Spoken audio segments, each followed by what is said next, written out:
I'm Tim Westmoto. Let's go have some fun.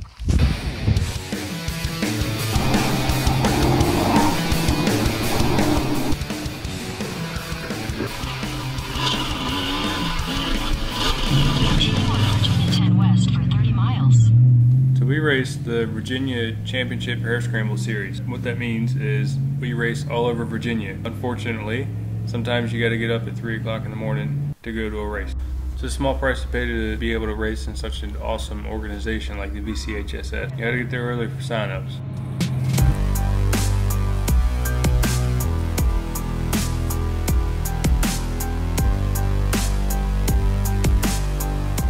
With it being such an anticipated track, CVTR put on for us, we had to get out there early and get a good look at what we were really in for.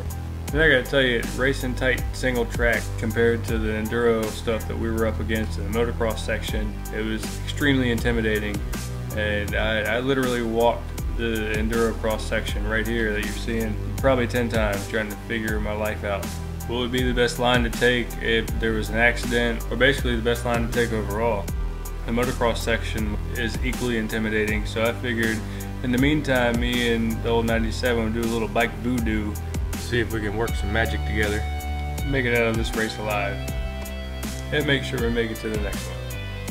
Now, I'm a firm believer in warm-up stretches, but I'm also a firm believer in warm-up dances. Now, I'm not quite sure what's getting the best of me, my adrenaline or my excitement. These starts are especially exciting because the Great West Motor Squad guys, we're always going around talking to each other, wishing each other luck, hoping we all have a great race, discussing the track and the layout and how everything's actually going to play out.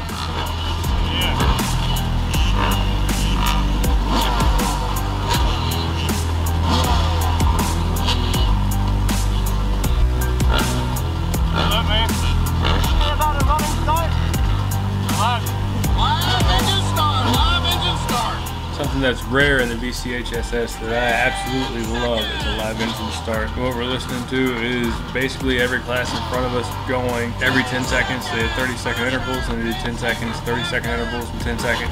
None of us knew this going into this race, so it caught everybody off guard, and I think it excited a whole lot of people. The local news that actually came out did a live broadcast feed on CVTR. And these guys deserve every bit of attention that they could get because what they set up for the VCHSS was phenomenal. It was one hell of a track. There's not one single complaint that you would get from me.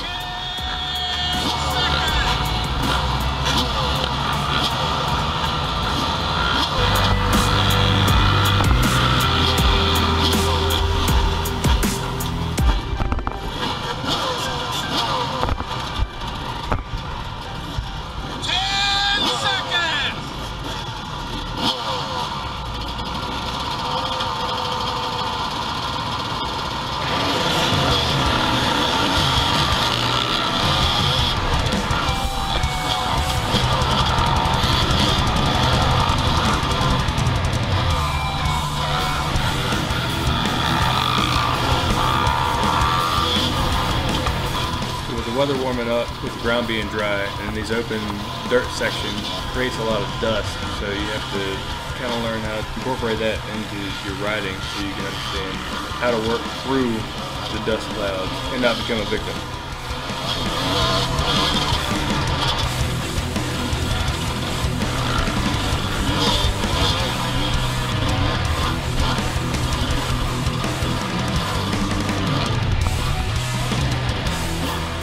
So to me, the first lap's always the toughest. You're still trying to figure everything out. You're not quite sure what you're up against yet. We come up to this pile up here, and I'm trying to find a quicker way around. There's basically a mud pit that ended up in a steep incline, and a lot of people were getting hung up on it. So we took an alternate route to go through some briar patches, and after a little bit of a fight, we finally made it through.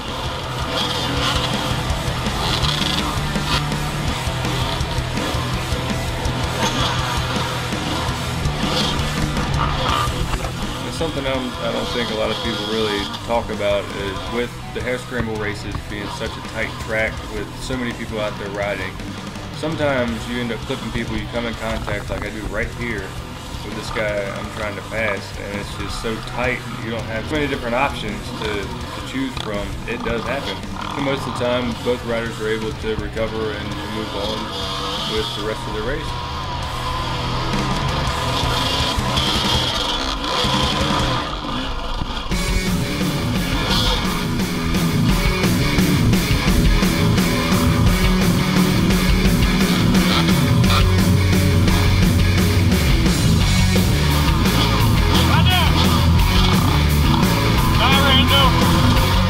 Something I really like doing is following the guys that are a lot faster, so I can learn a little more technique and try and keep up with them and try and keep their pace, because you're only going to get better if you do that.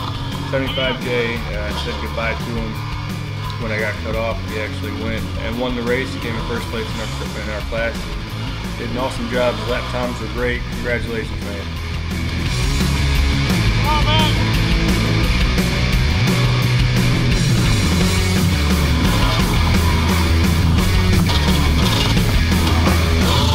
So let's talk about routes.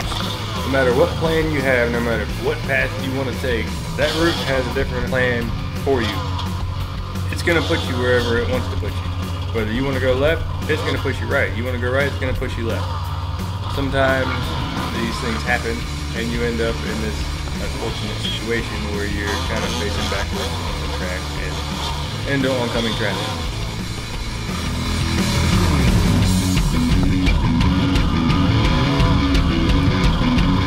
So the flow of the track mixed with the motocross, the endurocross, the trails, the open grass sections worked so well. There was so many people passing and getting past. It never was really a dull moment, no matter what section you were racing. So this is the first race with Electron carburetor. I was excited to see how it performed overall in an actual race situation, and I'm pretty impressed. Now, testing this carburetor could not have came at a better time, seeing as CVTR had a variation of everything for us. So I went from motocross to the endurocross, to woods and trails, inclines, declines, basically everything that you could throw at it, and it performed extremely well overall. I'd mentioned how the initial snap, that quick response to the throttle, wasn't there. It actually is there. It is very much there. It's there at about 20% throttle. As soon as you hit 20%, it's going to be wide open. It'll do everything you want to do, and that's what I was looking for, and that's what I found. And I highly recommend it to anyone who's having any kind of carburetor issues. Another special thanks to my brother Devin for donating the carb to the channel for this season. Now, something you really hate to see is a situation just like this. You have a down rider who doesn't seem to be moving. His buddy is helping him out. He's got another buddy that's flagging traffic, and it's a reality check for me. Doing this, we're not professionals. None of us are paying our bills with these races, and we all have to go to work the next day. So you have to be a little more cautious. So it kind of makes you pay attention a little bit more when you run into situations like that, because it is extremely easy for that to be you.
Leaving the woods and coming up on the motocross section, I wasn't quite sure how I was going to tackle it.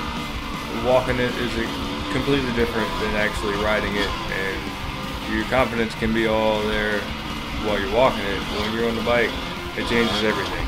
Where you thought you'd be confident, you're not. Where you didn't think you'd have confidence, you do.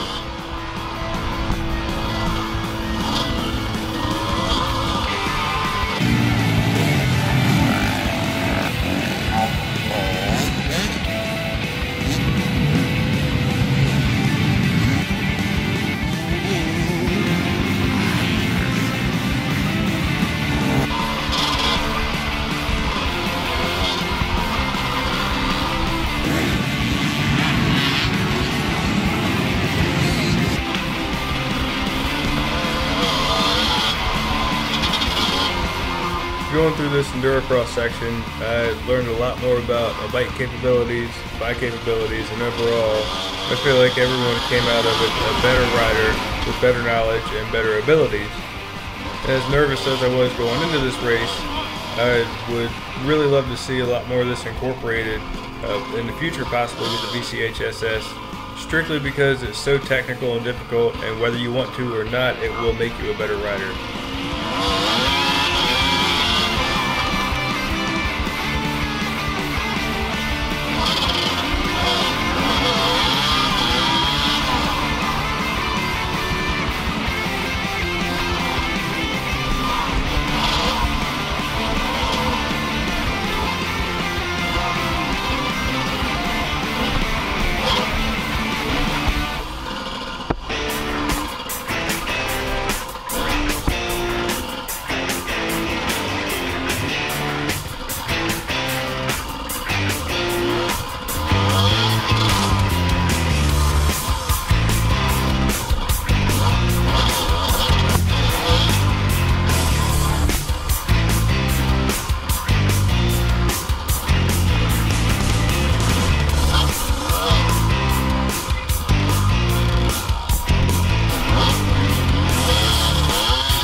Just like that, the race is over.